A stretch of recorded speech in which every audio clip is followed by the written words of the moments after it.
Start laying the ridge course, making sure that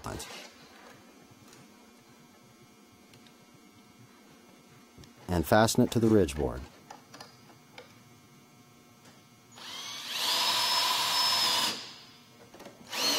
Fasten the bottom of the tile through the cap section and to the 1x4 through the rubber.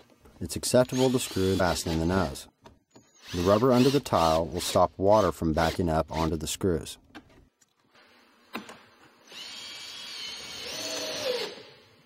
When we cut the back flange off of these top course panels, they deform slightly. In order to align it properly, you need to fasten the right side at the bottom and the top,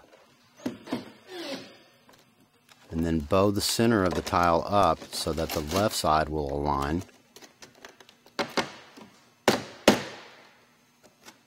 And then fasten it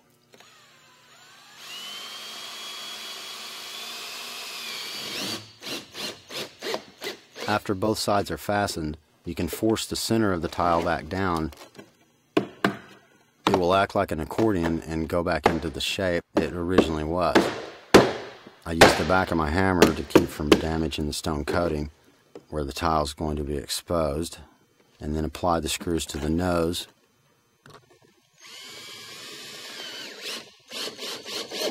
And also to the 2x2 at the ridge board.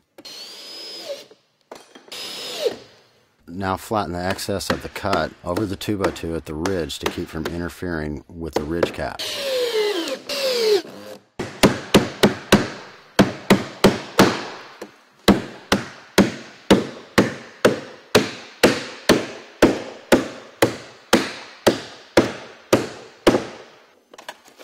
I've taken this top course that intersects with the valley and bowed it a bit before I tried to install it.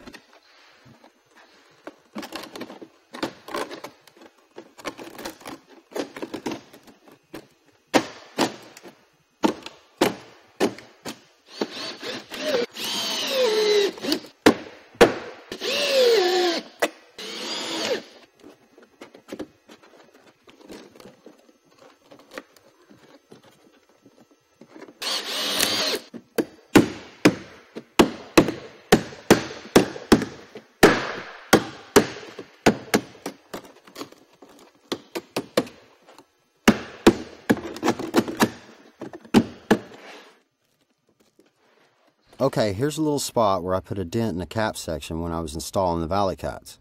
You can just see it there, and I'll show you how to fix this.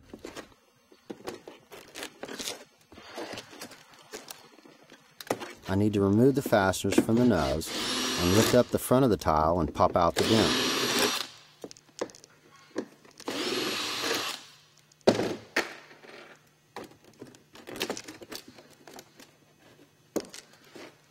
You can use your hammer or a dent bar that you can order with the tiles.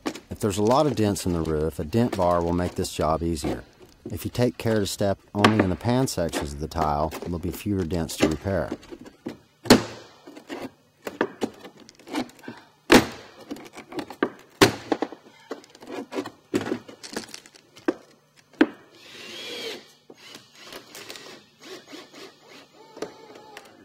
On this plane of the roof, where the tile comes to within less than 5.5 inches from the ridge, I can use the top course metal instead of bending and cutting a tile at the top. As long as it's 5.5 inches or less, there's no need to install a cut tile at the top. Just place the top course metal and trim it to fit using your snips and hand benders.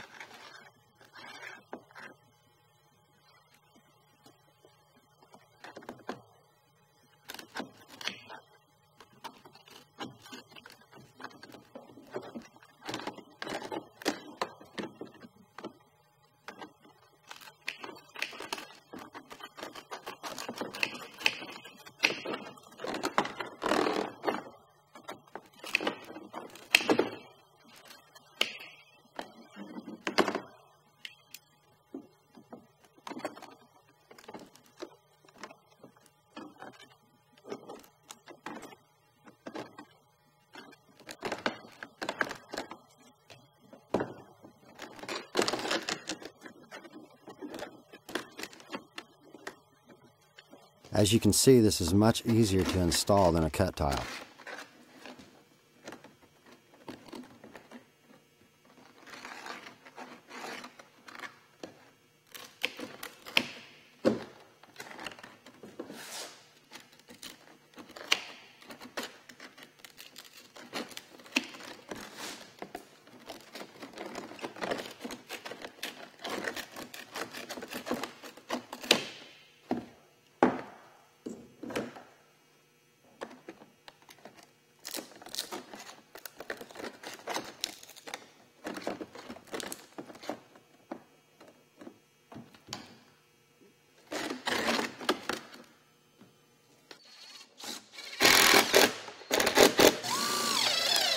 Place the fasteners in the same location as the tiles in every cap section.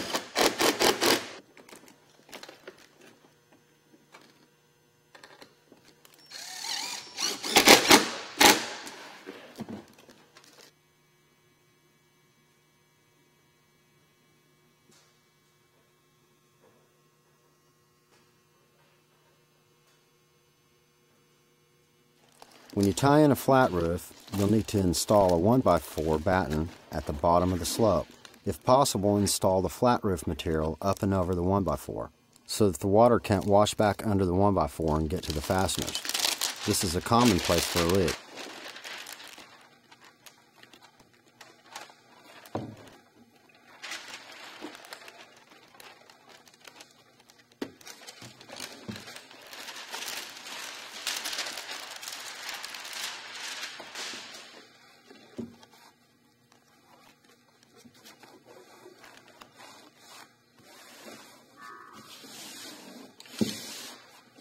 You're going to make some flashing out of 3.5-inch stone-coated fascia trim. Here's the idea using a little cut-off piece. Your stone-coated roofing will come down the roof pitch on the left and lap over this flashing. And of course, the finished flat roofing would go underneath this on the right. Here's how we modified the fascia trim into the flashing that we need. I'll use the foot bender and a length of 1x4, about the same length as the bender jaws, as a gauge to help determine where the bend goes. Just bend up by hand, roughly the same angle as the change on the roof pitch. Work your way down the length of the trim piece.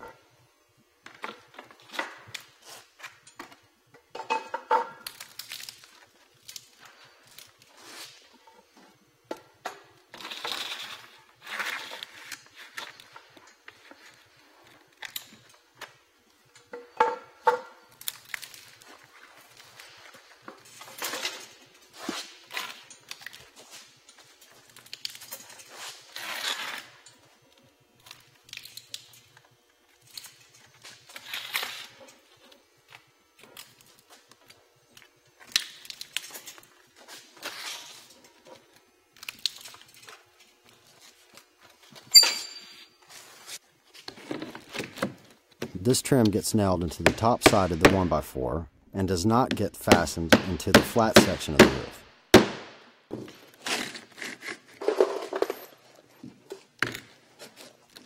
Now cut the bird stop so that it will extend past the wood buildup at the gable.